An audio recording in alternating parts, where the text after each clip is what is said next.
tu as le privilège de faire quelque chose pour Dieu, ne plaisante pas avec. Donne ton meilleur. Donne ton meilleur. Le principe des alliances. J'ai noté 5 alliances majeures qui ont marqué l'histoire des Écritures. Dans le livre de Genèse, chapitre 8, on a l'alliance de Noé.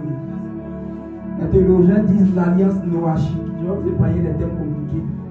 Mais l'alliance de Noé. En Genèse chapitre 15 et 17, on nous parle beaucoup de l'alliance d'Abraham. Et c'est sur ça que je vais prêcher. Je vais revenir dessus. Dans l'alliance de Moïse, sachez que l'alliance de Noé est cette alliance-là qui garantit la pérennité de la terre, de la création. Dieu s'est repenti d'avoir détruit et il a assuré une continuité à notre monde. Sinon, le péché allait encore tout détruire. Alléluia. Et l'alliance de Moïse, c'est l'alliance avec laquelle Dieu a établi une institution pour établir, pour constituer un peuple. Amen. La loi du pays en Israël, c'était la loi de Moïse. C'est sur cette base-là que la nation juive a été érigée en nation. Amen. Et nous avons l'alliance de David. Jérémie 33, verset 17. On voit Dieu qui promet un règne sans fin à David. Jésus lui-même vient et on l'appelle fils de David. Le règne de Jésus n'était pas un règne nouveau dans ce monde. Le règne de Jésus avait déjà été établi en David. Il y a des personnes qui ont posé des actions tellement significatives dans le royaume que Dieu leur a donné des positions que personne d'autre ne viendra occuper encore. Est-ce que tu sais que dans cette génération, il y a des trônes qui attendent des personnes qui pour payer des prix que personne n'a encore payé? Pour te positionner à perpétuité.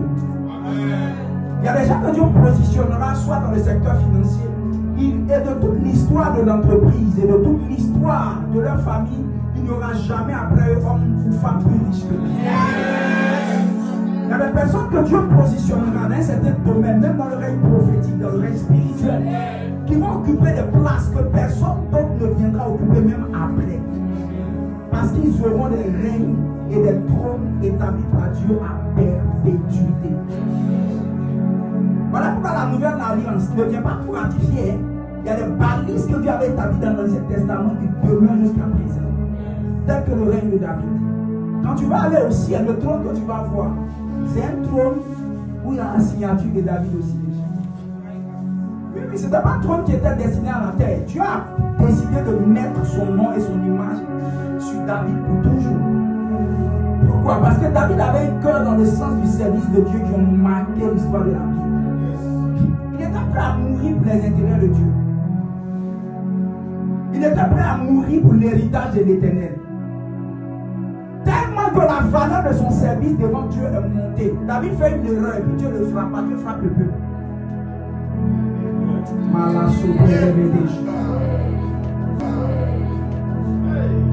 À chaque fois que tu as le privilège de faire quelque chose pour Dieu, ne plaisante pas avec.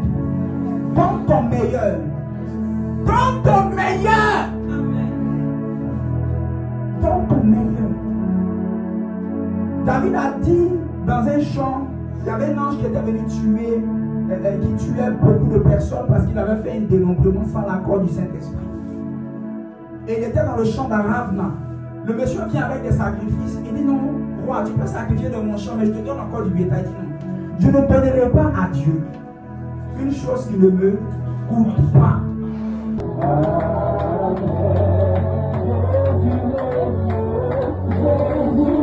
Je relâche le feu.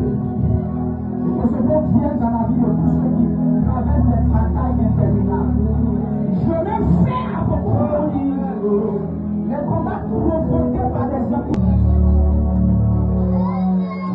Tout ce qui rendait les promesses de Dieu portées.